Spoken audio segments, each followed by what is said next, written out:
All right, item number 3, public safety presentation by Fire Chief Pete Daly. Good evening, Mayor Dukes, members of the City Council.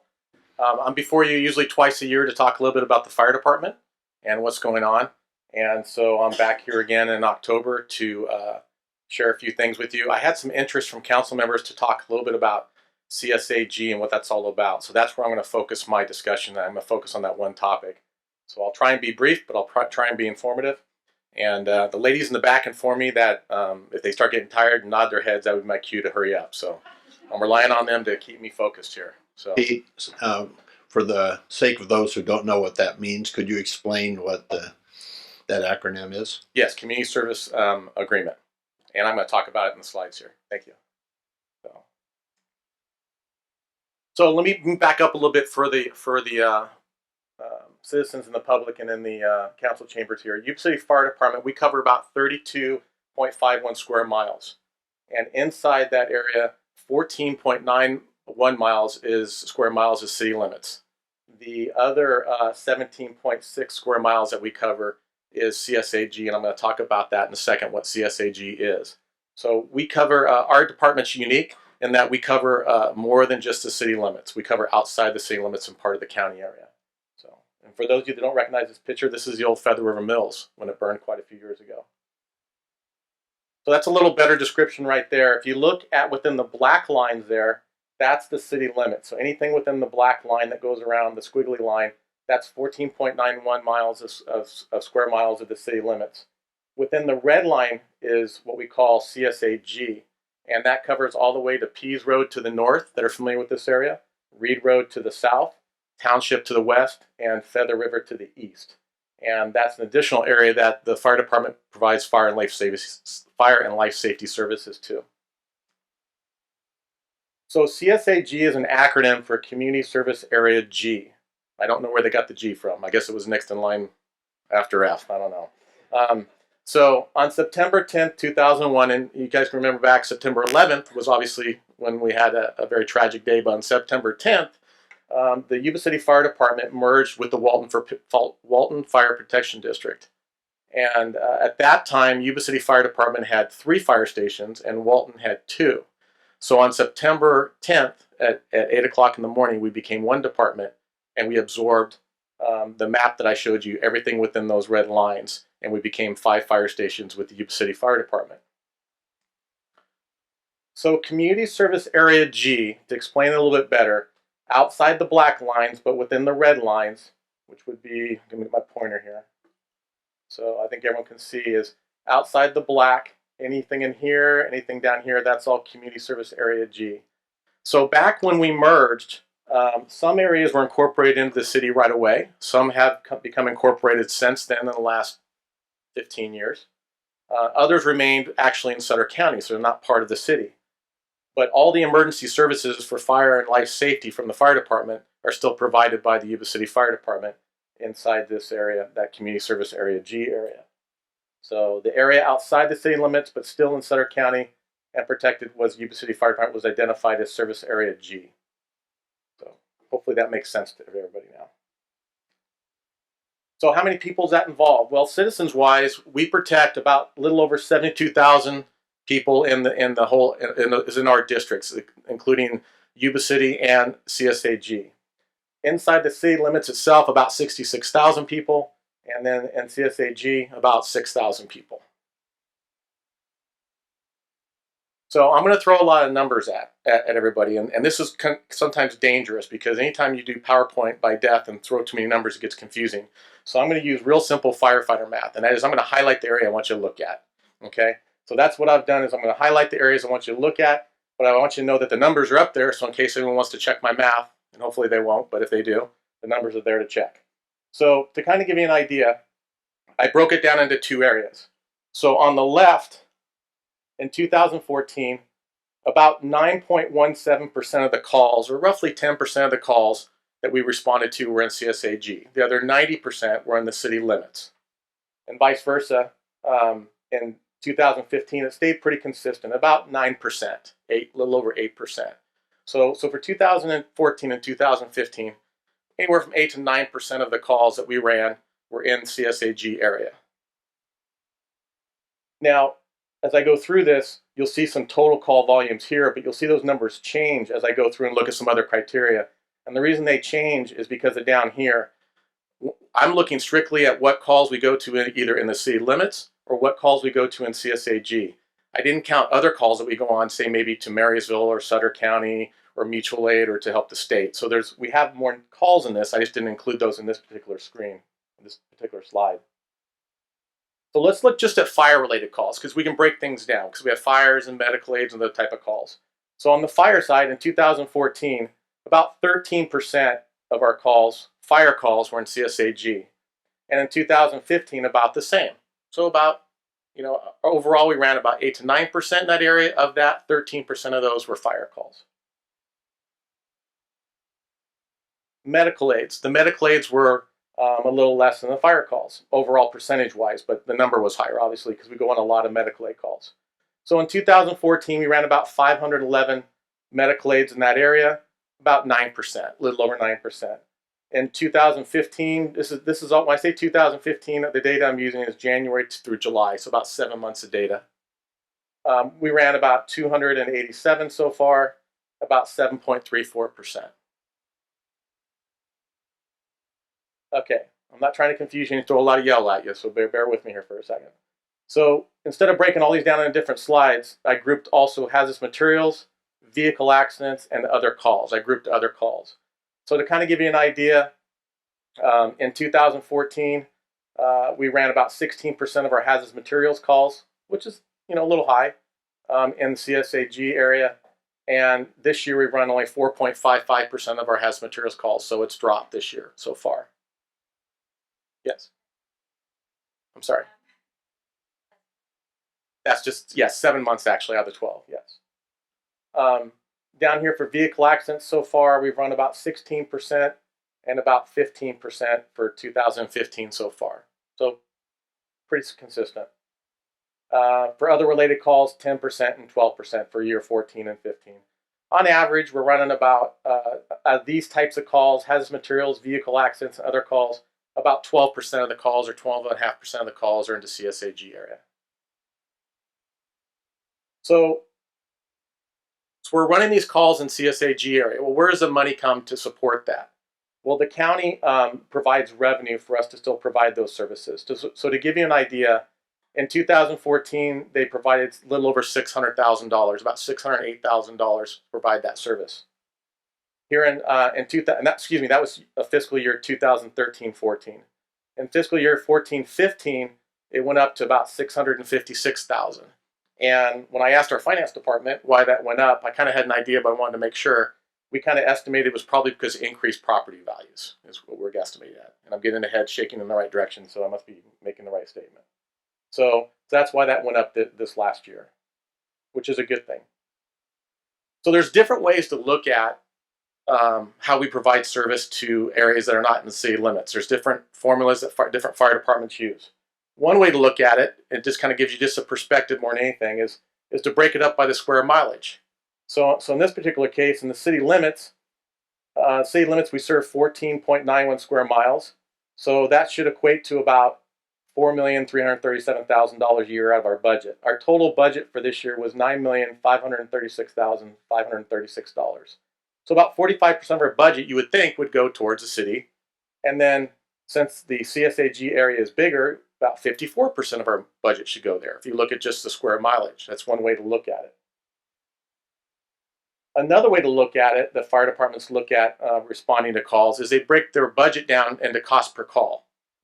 So in 2014, if you took our total budget and divided by the total number of calls, it costs about $1,113 per call to respond.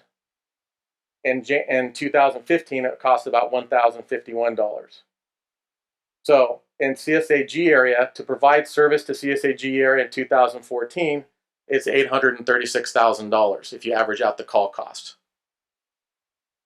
In 2015, what I did here was I took the 7 months and extrapolated it out for the whole year, and I'm estimating it'll cost about $782,000, and that drop is because of that increase in property value, and then and also the increase in the number of calls, because we had the same staffing, but our call volume went up, so the cost per call went down. So that kind of make sense? I'm trying not to throw too many numbers. So let me see if I can pull this together. So if I wanted to look at CSAG, and let's just take 2015, and we know it cost us about $782,000 to run all those calls into CSAG's area, and we look at our revenue that we received about $656,000, then I guess you could come with the conclusion that we kind of subsidized, the city subsidized or supported CSAG in the form of about $126,000, which isn't good or isn't bad. It's just something to be aware of. So they weren't completely self-sufficient, but they supported a large portion of their area that we're providing service to. And that's based on call volume. Another way to look at it is to look at population served. In other words, how many people live in that area that you serve. That's another way to look at it. That's fire departments look at it. So when I extrapolated that out, you don't need to look at all the numbers. The bottom line here was in 2000. Let me back up here for this year. When I took the number of people, and remember at the beginning I said you had like 6,000 people that live in that area, and you figure that out based on budget numbers. It's about 803,000. Well, our revenue was 656, so the shortage there is about 147. So whether you look at it based on call volume or whether you look at it based on the population that you serve, we're kind of in the same ballpark, about 125 to 147,000 shortfall, for lack of a better term, or subsidy. So what's the bottom line with all this that I shared with? Because the heads are starting to nod over here, so I got to wrap this up. Okay, so in CSAG, some things to think about is in CSAG, the land that we cover, about 54% of the land or property that we protect is in CSAG. So there's a large chunk of land in that area that we protect compared to the city, right? CSAG, though, they only encompass about little over 8.5% of the calls, though. So what does that tell you? Well, in CSAG, we have more land and less population, so it's not maybe not developed, or it could be ag land, that type of thing. Whereas in the city, it's much more popular, it's much more densely populated, so we have more calls and less agricultural land in the city, obviously, because it's all in the surrounding area. And CSA emergency responses account for about, excuse me, back up. This one actually I said wrong. This one encompasses about 8% of the citizens that we serve out of the 76. This one down here is about 8 or 9% of the people, or excuse me, 8 or 9% of the responses that we respond to in a year. So in the 2015, the average response cost is, like I said, is about $1,051 for this 2015. And you need to remember a couple things. That involves everything. That's not the actual cost per call. That's for all the services we provided. I'm just trying to give an average. So like we provide services like not only emergency response, but code enforcement, inspection, public education, disaster preparedness, administration. There's a wide variety of things that we provide that dollar figure is encompassed in the total budget.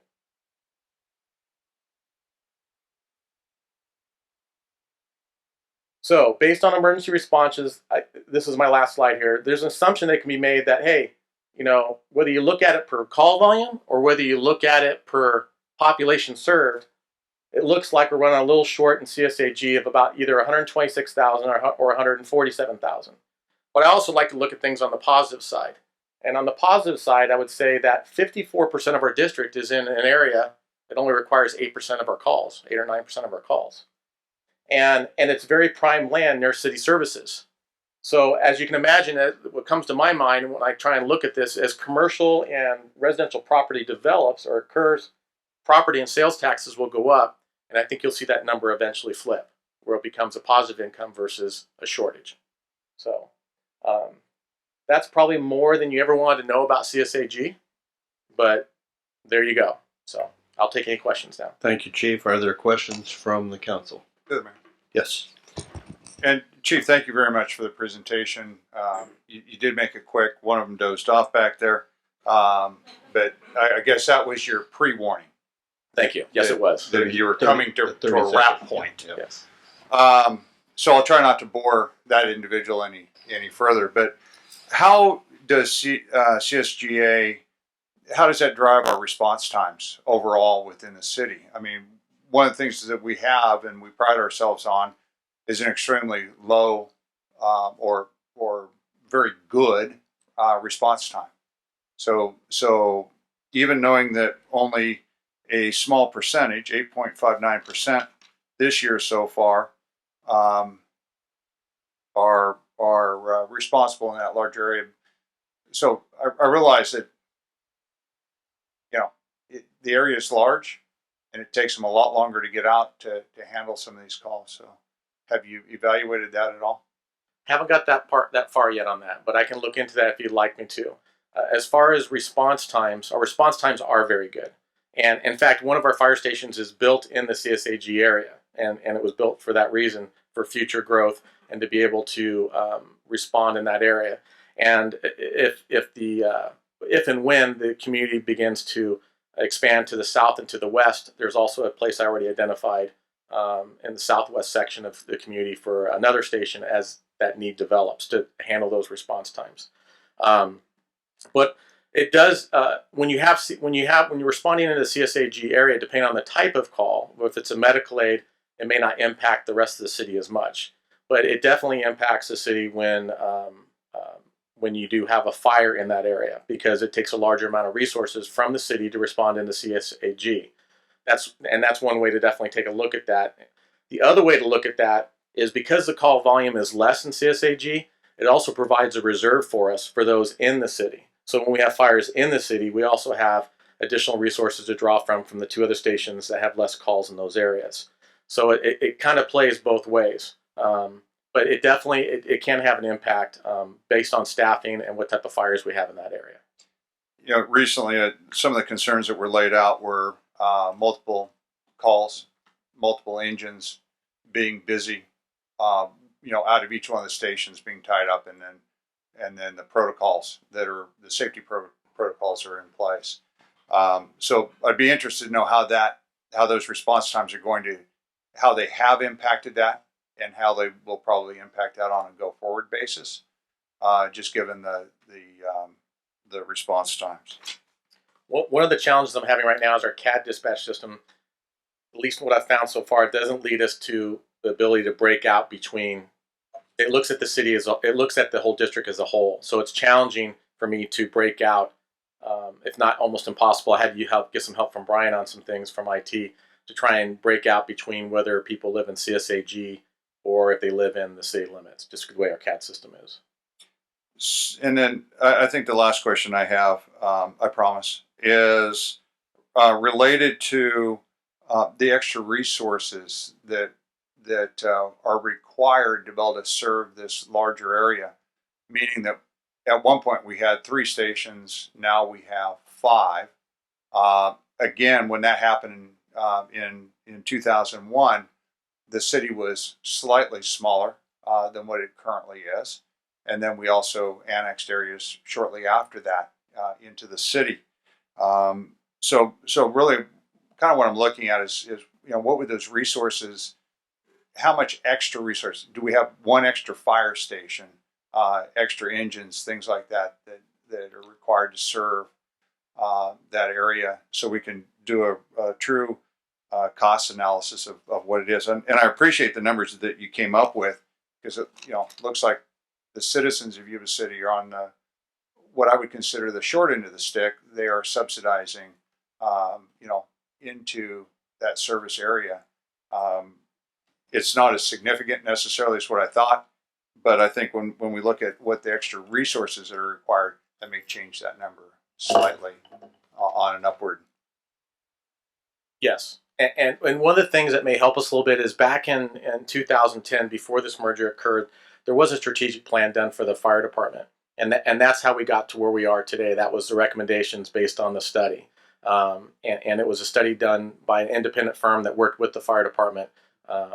And so what I would recommend is we're probably getting to a point again in our city where we need to do another strategic plan. And that would be one of my recommendations to the city manager and to the council, is that, hopefully when things slow down during the winter here, when we get through our fire season, it'll be a good opportunity to step back, maybe work with the firm and take a look at a strategic plan for not just for the next year or two, but 3, 5, 10 years out type thing. Thank you, Chief. That's all the questions I have. And again, thank you very much for the information. Thank you. Other questions or comments of the chief? Chief, I have one question. How is the amount that we receive from the county determined? Property tax allocation. So is there any Just came right out of my head. is there any mechanism for an increase on that to help cover for these shortfalls, or are we just stuck with whatever they determine that is? That's what I thought. Okay. I did think that. It's based on assessed valuation. I think that's why the number went up a little bit, but I don't know if I know it's a contractual agreement we came into with the county back in 2010 because I've read it. I don't know if there's wiggle room or not to increase that or not. We would have to probably. Mr. Mayor, just a point of clarification with regard to the other CSAs, as the fire chief mentioned, there are an A, B, C, D, E, and F out there in the county. And in the mid-90s, the county actually went out and had a special assessment done on some of the other CSAs to augment the property tax share that the chief mentioned. Now, that's something that I don't believe was done in this area. There's always a possibility of doing that as a special assessment to augment the revenues. But once again, it was not done in this area to the best of my knowledge. All right. Well, that's something that perhaps it would be if we're doing the strategic plan, is to look at that and see if there is an ability to be able to increase that to help us offset some of those costs that are essentially being paid for by city residents in that area. Absolutely. For just one moment here. Regarding those assessments, I can assure you that, having been a supervisor those years, their assessments, are not covering the costs at this time at the county. That's one of the problems they were having, is they're not covering their costs in fire either. With the economy dropping at the time when assessment should have gone through a 218 process, nobody's been able to justify going out and asking for people more. So right now, until the economy gets going good, property tax values go up, everybody's about in the same boat. And it's a sad thing, but we're kind of stuck there. But going out and talking to the people if they want higher or, better services or something, it's a good idea. But just let you know, that's kind of how it all ended up, is everybody's in the same boat. All right, thank you. Any further comments? Mr. Mayor, just one further clarification. As the city looks to will grow eventually and annex property, you will see that number that comes from CSAG drop. So don't be surprised when it goes from 656 to 500,000, because the properties that come into the city, that share will then come directly to the city. It will not pass through CSAG. So just so as you see revenues in the future that could go down, just know that it's now coming through the gross property tax share rather than through the CSAG channel. Thank you. Thank you.